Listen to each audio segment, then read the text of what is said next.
Pop star Ed Sheeran won his copyright infringement trial in New York. Hi everyone, I'm Jeff, and this is Plain English lesson number 576. At Plain English, we help you upgrade your English with current events and trending topics. JR is the producer, and he has uploaded the full lesson content to plainenglish.com/576. Coming up today, Ed Sheeran was on trial for copyright infringement over his hit song, Thinking of You.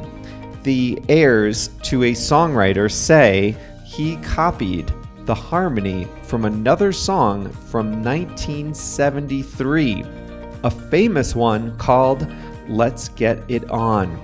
To understand this lesson, we're going to have to start with some basics in music. Now, you and I are going to school here, and we're going to learn some things together in English. I don't know anything about music theory, so this is a learning experience for me too, but we'll get through it together. Now, last Thursday, when I was teasing this episode, I said he was on trial in London. That's not right. It was New York. Just wanted to make that clear before we started. And no, that wasn't a ChatGPT error. That was me, all my fault. Now, speaking of ChatGPT, remember, we're kicking off our Plain English ChatGPT challenge next Monday, June 5th, so you'll want to sign up at plainenglish.com/GPT. Oh, the expression.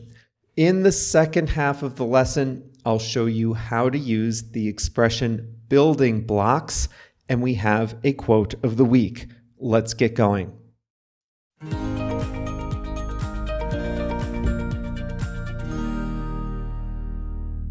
A single musical sound is called a note. If you strike a single key on a piano, you produce a note. Now, often in music, 3 or more notes go together. When 3 or more notes go together, they form a chord, C-H-O-R-D. So, if you go to a piano and with 3 fingers, you strike 3 piano keys at once, you have produced a chord. You can also produce a chord if you strike the 3 keys sequentially, one right after another. And if you have a guitar, you can strum the 6 strings to produce 6 notes, one right after another, to form a chord that way. So we've got a note, which is a single sound. We've got a chord, which is a grouping of notes that go together, either simultaneously or in a sequence. Now you're ready for a chord progression. A chord progression is a sequence of chords that are played in a specific order. Think of it as a complicated repeating pattern of notes. And it's the chord progression that forms the basis of a song or a piece of music. Well, that brings us to Ed Sheeran. He's a British pop star with a mop of red hair. He began writing songs when he was 11. By age 20, he had released his first album. He's one of the world's best-selling musical pop stars. In 2022, he was Spotify's most followed artist. He has a song called Thinking Out Loud. If you listen to pop music, you've probably heard it. If you listen carefully, you'll notice similarities between thinking out loud and another famous pop song, Let's Get It On, from 1973. That song is by Marvin Gaye. It was co-written by someone named Ed Townsend. Marvin Gaye died 40 years ago. Ed Townsend died 20 years ago. But Ed Townsend's heirs own the rights to his intellectual property, and they listened to Ed Sheeran's song, Thinking Out Loud, and they accused Sheeran of copying their dad's work, and they sued him in court in New York. The case centered around chord progression. Now, a single musical chord can't be copyrighted, just like you can't copyright a letter in the alphabet or a word in the language. You can't copyright sound. But the plaintiffs, Ed Townsend's family, they argued that the selection and arrangement of the chords in Let's Get It On were distinctive enough to be his intellectual property. Think of it this way. I can't copyright the letter P. I can't copyright the word plain. I can't even copyright the term plain English. But I did create this lesson. It's about 2,000 words, and I do hold the copyright to this lesson, the selection and arrangement of those 2,000 words. So the question is, how does this principle apply in music? The defense, Ed Sheeran, said that there's just a limited number of musical notes and chords in existence. And if you listen hard enough, he argued, you'll notice that pop music songs often recycle chords and chord progressions from one another. So, he argued, you can't say that a song can copyright a combination of chords. There are just not enough of them in existence. He admitted that the chord progressions in his song and Marvin Gaye's song are similar, but he pointed out that they are not identical. He took out his guitar on the witness stand in the trial, and he played chord progressions of Let It Be by the Beatles and No Woman, No Cry by Bob Marley, and highlighted the similarities in chord progressions in those two songs.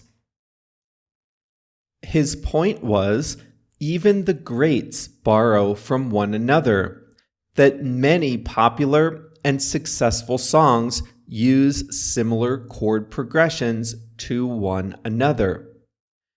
A musicologist who testified for the defense pointed to two other songs that shared the same chord progressions as Let's Get It On, both of which came out before the Marvin Gaye classic. They also submitted a guitar textbook which cited this same chord progression as a standard building block of songs. The plaintiffs had some good arguments too. They played a video of Ed Sheeran in concert. In the video, Sheeran himself alternates between his song, Thinking Out Loud, and Marvin Gaye's song, Let's Get It On. That, the plaintiffs said, was the smoking gun.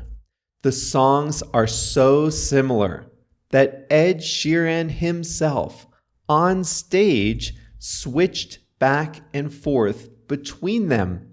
They sounded like they could be just one song. Proof, the plaintiffs said, that Sheeran had copied the Marvin Gaye song. The jury didn't buy it. They deliberated for 3 hours and concluded that Thinking Out Loud was Ed Sheeran's original work. They found that Ed Sheeran did not copy the Marvin Gaye song. The music industry breathed a sigh of relief.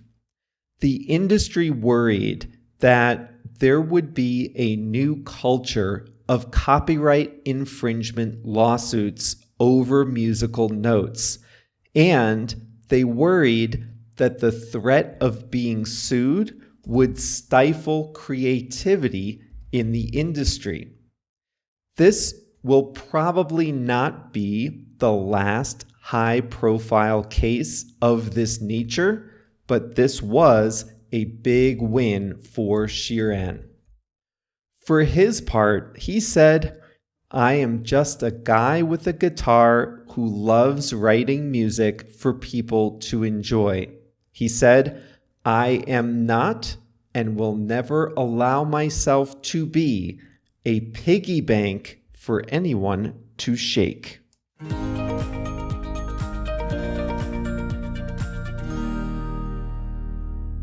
We're almost there. 7 more days of a topic or an activity that we do together in English. And this was one of my favorite live calls. We had a lot of people on and everyone had fun.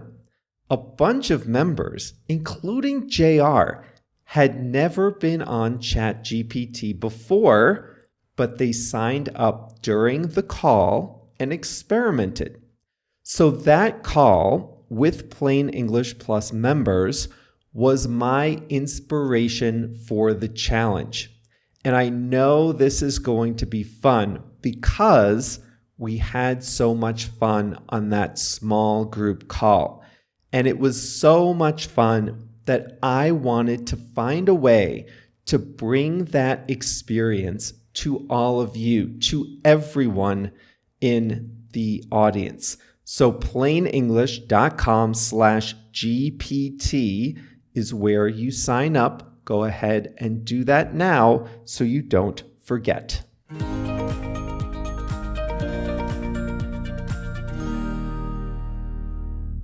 Today's expression is building block. Now, this is great. A building block is a standard unit that's used as the starting point to construct something much more complex.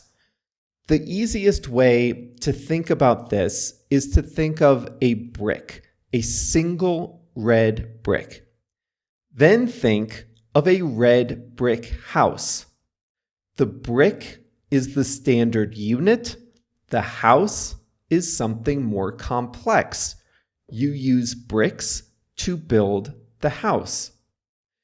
It's often said that cells are the building blocks of life. The smallest living things are one-cell organisms, bacteria. The biggest living things are, whales, I think. Whales are made of lots and lots of cells. So are humans, so are houseplants, so are fish. Every living thing is made of one cell or more than one cell. So we say cells are the building blocks of life. Cells are the standard unit used to construct something much more complex. Syntax, branding, iteration, order of execution, decisions, abstraction, and scoping. These are the building blocks of computer programming. If you want to know what all that means, you're going to have to ask someone else. I don't know.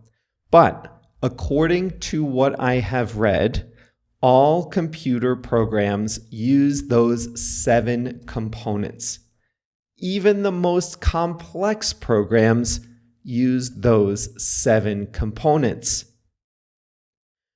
The periodic table of elements includes 118 elements.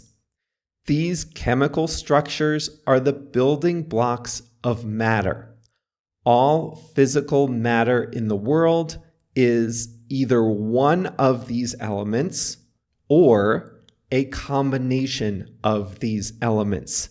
So we say the building blocks of matter are the 118 known elements. Songs are made, they are written, someone starts with an idea, and those ideas later become a song. So what do songwriters use to create the music, the sound in a song? They use notes.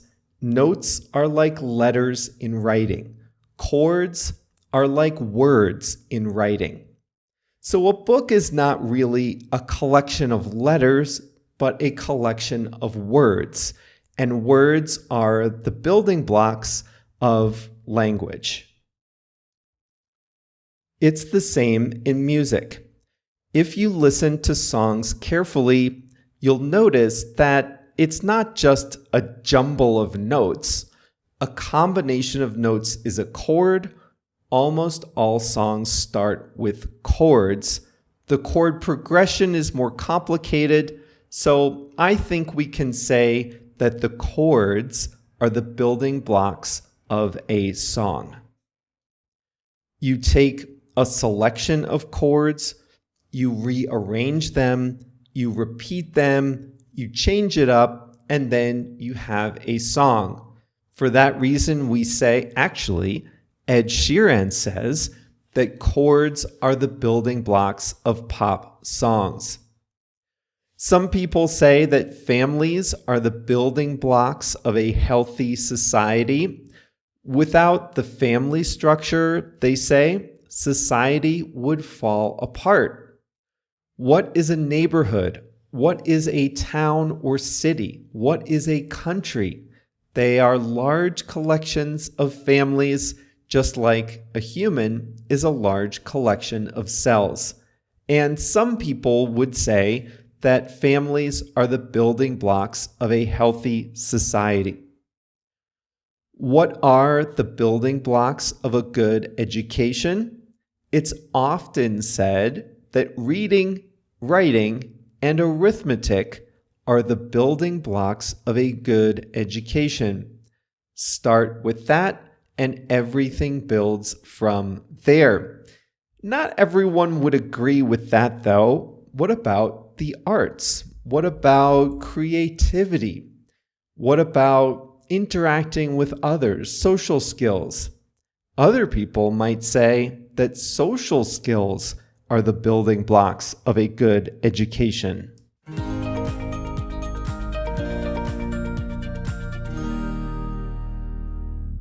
I told you a few weeks ago about one of my favorite authors, Jhumpa Lahiri. She's a native English speaker and she learned Italian. She went to live in Italy to learn it, and she even published a book in Italian. So here's what she says. If you're really going to learn a new language, you have to disarm yourself and become a child again. Boy, I think that's right. You have to be comfortable being like a child again, at least for a little while. You're going to make mistakes when you read out loud. It's going to take you right back to school when you were first learning to make the sounds represented by the words. It's very humbling, as you all know, but you get over that eventually, and that's when the real rewards start to come. Well, that's all for today's Plain English. Remember to visit plainenglish.com/GPT to sign up for our 5-day ChatGPT challenge. It's actually a mini course. I was going to start it with just email and a few videos, but it really ballooned into something much bigger, and it's all for free. It's starting next Monday, June 5th.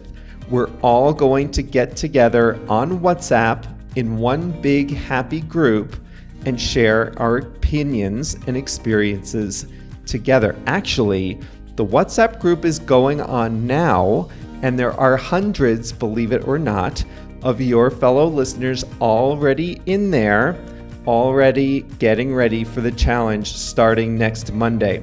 So plainenglish.com/GPT, get in there and sign up as soon as possible so you can be ready to go next Monday.